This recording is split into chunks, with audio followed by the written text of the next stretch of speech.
Home, Joe tells Julia about the egg in the mini-dome, saying they need an adult's help. Julia is curious and goes with him. This time, they find the egg glowing with a pink light. When Julia tries to touch the egg, the mini-dome blocks her. But when she carefully touches the surface of the mini-dome, she sees a vision of Joe saying, "The monarch will be crowned." The vision stops the second she pulls her hand away, leaving her stunned. They go home, planning to come back the next day. Elsewhere, Jim is determined to get a bigger group together and attack Ollie's farm to get the water back. Barbie thinks this is a terrible idea and doesn't want to start a civil war. He suggests another plan. Use explosives to blow a hole in the underground pipe and redirect the water away from Ollie's farm. It's risky because it could destroy the well for good, but it's better than getting people killed. Jim dismisses the idea and tells his men to get ready to fight. Not giving up, Linda and Barbie decide to go ahead with the bombing plan in secret. Over at the farm, Ollie tries to mess with Junior's head by telling him that his mother didn't die in an accident. She killed herself. Junior is furious that his father hid this from him and believes Jim thought he was too weak to handle the truth. A little while later, Barbie sneaks onto Ollie's property to plant the explosives. Before he can finish, Jim and his crew show up and start a shootout. The chaos gives Barbie the cover he needs to set the bombs. The explosion works, and the water is successfully redirected. In all the confusion,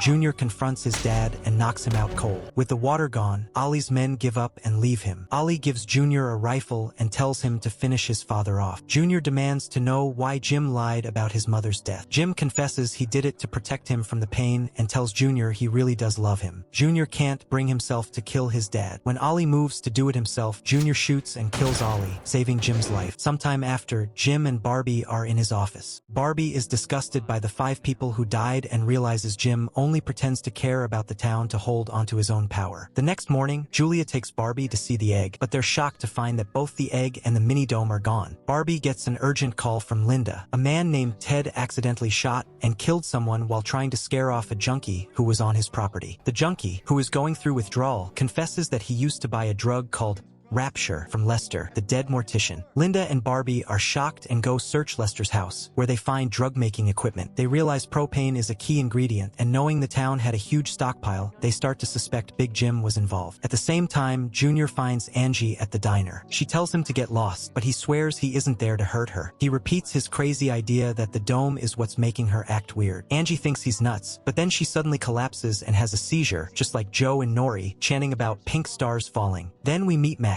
a sharp-witted businesswoman and the drug dealer who was supplying the propane for Jim's illegal operation. She came to Chester's mill to meet with him on the day the dome appeared and has been hiding out ever since. Seeing the town in chaos, she decides it's the perfect time to come out of hiding and take control for herself. Meanwhile, Junior drives Angie home. She's panicking in the back seat, terrified he's going to lock her up again, but she's surprised when he just drops her off at her house. He claims he had a feeling she was going to get sick because of the dome. Inside, she tells Julia, Joe, and Nori about her seizure. The group realizes their episodes must be connected and that the dome has chosen the 3 of them for some reason. Nori notices a butterfly tattoo on Angie's back that looks just like the butterflies that swarmed the dome, but nobody thinks too much of it. To make the town safer, Jim starts a voluntary gun buyback program, offering extra food to anyone who turns in their guns. He knows forcing people to give them up would never work. Desperate to find the egg, Joe and Nori take their dog and head out, hoping it can track the egg's scent. Angie goes to find Junior at the police station. She thinks his weird obsession with her being sick means he knows something about the dome. He takes her to his house and shows her a painting his mom made years ago. It's a painting of a dream she had. Junior standing on a hill while pink stars fall from the sky. He can't explain why he knew she was going to have a seizure, only that he had a powerful gut feeling. At the diner, the gun turn-in is happening. Ted, the guy from the shooting, is one of the only people who refuses to give up his gun. Barbie and Jim go to his house and find him about to kill himself, overcome with guilt about his wife dying in a car crash on the first day of the dome. Jim manages to talk him down and sends him to the hospital. Meanwhile, Linda is investigating the propane deal and watches security footage that shows the old sheriff making a deal with Max. She's forced to accept that the man she looked up to was a corrupt cop. Later, Max finds Barbie and kisses him. It turns out she's his old boss, and he can't stand her. She has dirt on both Barbie and Jim, which gives her power over them. When she gets Barbie alone, she confronts him about killing Peter, revealing that Peter called her in a panic right before he died. She threatens threatens to tell Julia everything if Barbie ever crosses her. After a whole day of searching, Joe and Nori come home with nothing. They're completely shocked to find the egg just sitting in their barn. Angie tells them that Joe brought it home last night, but he has no memory of doing it. As the three of them get closer, they touch the small dome around the egg. They find that their hands fit perfectly into 3 handprints on its surface, like keys, but they realize they need a 4th hand to unlock whatever is inside.